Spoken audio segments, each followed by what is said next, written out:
So Novak, well done. What did you do in the last 48 hours to get ready and win this match? You don't want to know.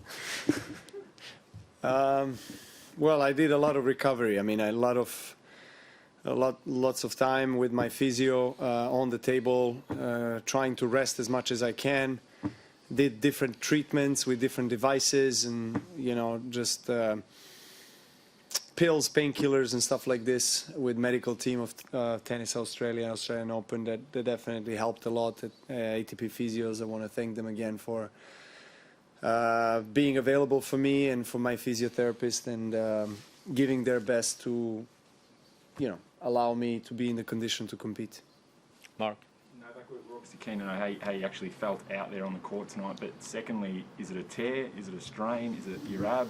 Can you give some clarity on that? I understand that you want to know, but I really don't want to get into it, what it is. Yes, I did an MRI, I did everything, I know what it is, but I don't want to talk about it now. I'm still in the tournament, so I hope you guys understand that. I don't want to speculate too much about it. It's not ideal for me. I mean, I definitely have felt better, before my third round match against Fritz than I have starting from third set with Fritz when that happened, and all the match today.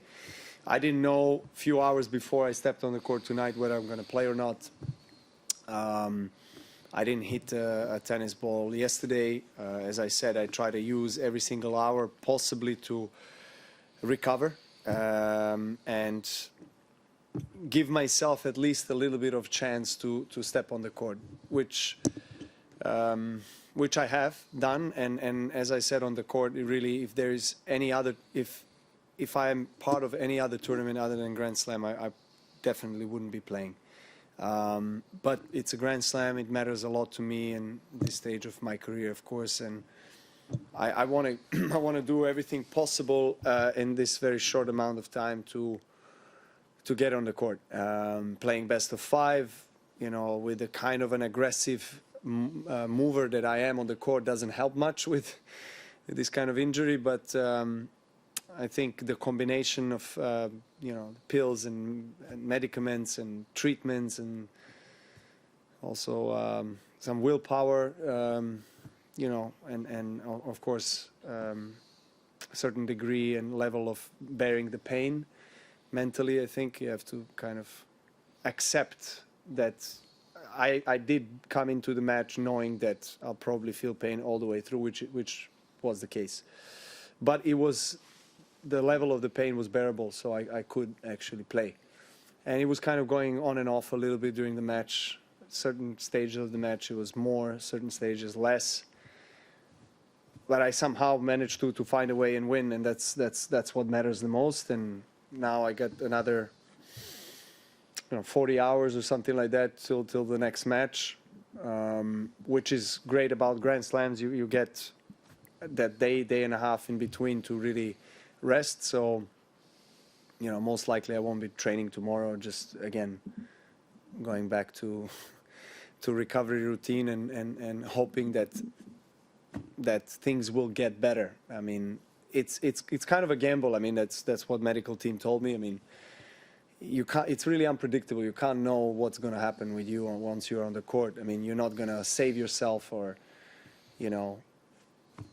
think about going for that point or this shot or that shot. It just pulls you. I mean, it's normal. You're playing at this level. You just want to give it all. So it could cause much more damage than it is at the moment, but it also could go in a good direction. So that's something that I don't know, and I don't think I will also know until I stop taking painkillers. So as long as I'm with high dose of painkillers, I guess still can bear some of the pain. But the tricky thing with the painkillers is that they kind of hide what's really happening in there. So you might not feel it, but then the big damage might be done. But again, I'm fine with whatever is happening post-tournament, because I'm going to take time off to heal properly before I step on the court again. Great. Novak, how much, you looked like you were moving okay, or fine. how much were you hampered? How much did you have to compromise shots that you were playing to try and protect it to some degree? That's what I just said. You know, it's kind of hard to really calculate on the court, but I think I was forced against Fritz in a way to adjust my game. So I was really serving 2 first serves against him. It was worse against Fritz in 3rd, 4th, and 5th set than it was today in the entire match. So that's a positive, obviously, for me.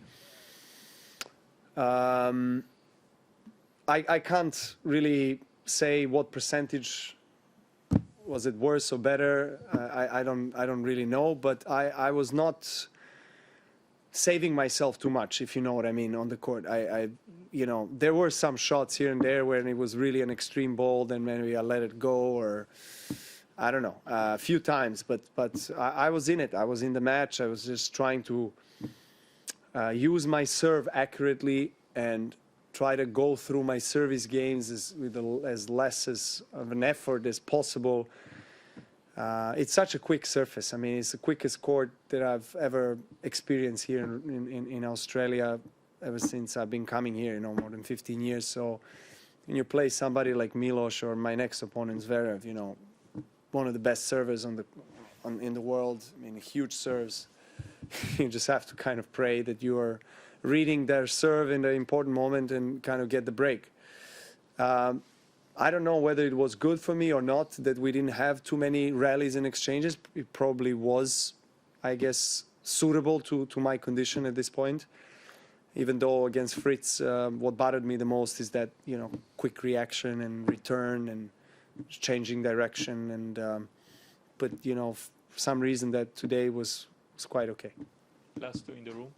Novak, you've beaten your next opponent, Alexander Zverev, in your previous 3 encounters, but does this abdominal injury impact your confidence in any way? Yeah, look, it doesn't. I mean, as I said, I have to accept the circumstances and the condition that I'm in at the moment, and I understand that I will have to, as it was the case in the previous match and today, that I'll have to probably adjust the game itself and how I position myself on the court depending on my opponent. Obviously, playing against Sasha is a different matchup. It's probably going to be more rallies, grueling rallies, you know, exhausting, and it's going to be demanding from my side, really, from back of the court. He moves very well for his height, his size, but he's also one of the best servers we got in the game. And he's a very complete all-round player. So, as I said, you know, it's in really God's hands where my condition goes from today to the first point against Sasha. You know, I'm just hoping that it's going to go in the right direction, that I didn't damage it, whatever is happening in there, too much. And, you know, kind of feel even 10% better than I did today. And if that's the case, you know, I also like my chances, you know, for sure. We had tough one in the ATP Cup prior to Australian Open, very close match. I don't expect anything less than a big battle than it was a few weeks ago. Last one in the room. Vika Zarenka said the opinion that journalists shouldn't ask question in details about the health condition, and it's a very private stuff. It's not about hiding against the opponent or anybody else. It's a very private issue that players shouldn't be giving out very much details about the health condition. Do you agree? Well, yeah, I would agree with her. I mean, of course. I mean, I understand that, you know, obviously media wants to speculate, they want to know, they want to understand what's going on, they want to convey that, communicate that to people, tennis fans, everybody who is following. Because it creates a buzz, it creates a story, you know, uncertainty as well, whether the player is going to play or not, what's happening, and yeah. So I understand both sides, but I would agree with Vika, you know, for sure. I mean, I don't feel comfortable. I mean, to talk about. I mean, I would let medical representatives talk about that, you know, obviously in detail if there is a need for that. So I mean. From my side, I'm going to tell you how I feel, but I'm not going to go into the medical conditions that I'm experiencing. Okay, thank you. We will go online for our online question. We've got time for two, so we'll go with from the New York Times. Matthew, your question, thank you.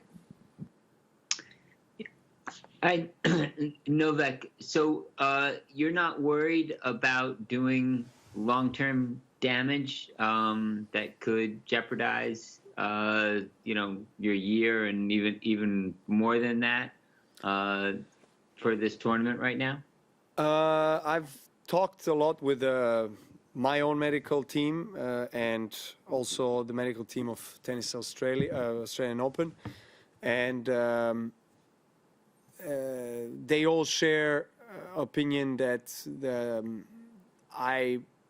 there is a very slight, slim chance that I will make a significant damage that would take me out of the tour for whatever, some extended period of time.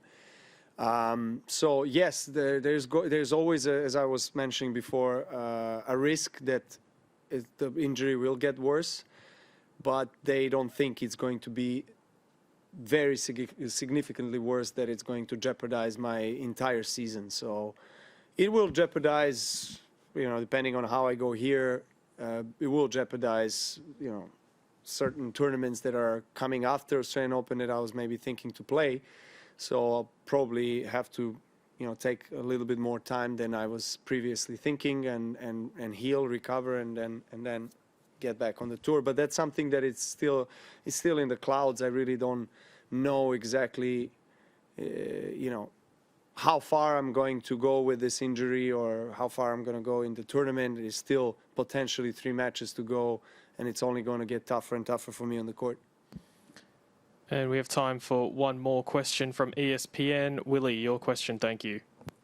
Novak, I do have a question, but one thing before that would be a clarification. You said that you wouldn't give what the diagnosis is, but would you kindly tell us where the injury is? Because you mentioned after the previous match that you thought you tore a muscle. Can you tell us where that muscle is and what that muscle is? Well, I don't know, probably people have seen it. I have the tape on my abdominal muscle, so I guess that's where it is. And we are in a rotational sport, so it affects everything. It affects every single shot. It affects every time I make a split step and turn, or every time I extend and try to reach for the serve, or whatever it is, Every extreme ball sliding, because that's what I do, and every time I would slide today for some far reaches, I would feel it a lot. So yeah, so that's what it is. Okay.